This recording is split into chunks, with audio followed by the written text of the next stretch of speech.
નમસ્કાર, હું મંગલુભાઈ ભગત, સુરેન્દ્રનગર જિલ્લા કોંગ્રેસ ઉપપ્રમુખ.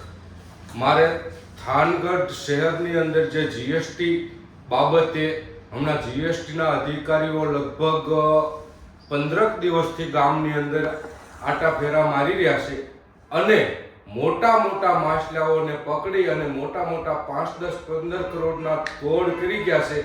તો મારે શ્રી સરકારને, શ્રી ભૂપેન્દ્રભાઈ સીએમને મારે એક રજૂઆત કરવી છે. જો 5-25 કરોડ રૂપિયાનો જો અમારા જીએસટી વિભાગના અધિકારીઓ તોડ કરી જતા હોય તો અહીંયાના વેપારીઓ છે એ હજારો કરોડનું ખોટું કરતા હશે, ત્યારે 50 કરોડ રૂપિયા એમને ભ્રષ્ટાચારના ફંડમાં દેવા પડતા હોય છે.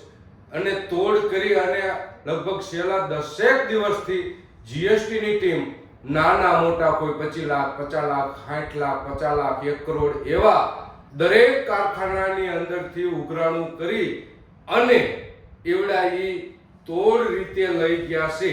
એના પ્રૂફ સાથે 2 દિવસ પહેલા છાપામાં પણ આવ્યું હતું.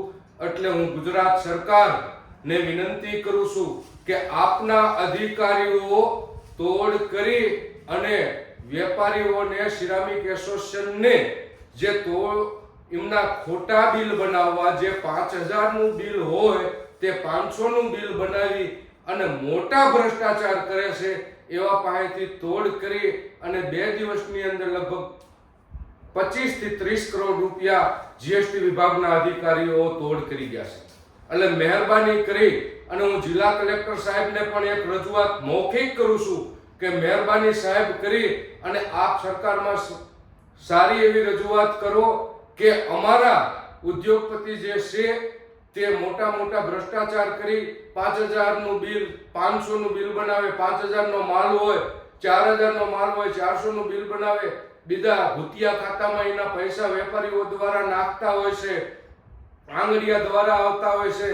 તો મહેરબાની કરી હું સરકારને એક રજૂઆત કરું છું કે આ જીએસટીની ચોરી એ ગામની જનતાની ચોરી કરી રહ્યા છે. તો આવડાની ઉપર આકરા પગલા લેવા મારી સરકાર શ્રીને વિનંતી છે. જય હિન્દ, જય ભારત.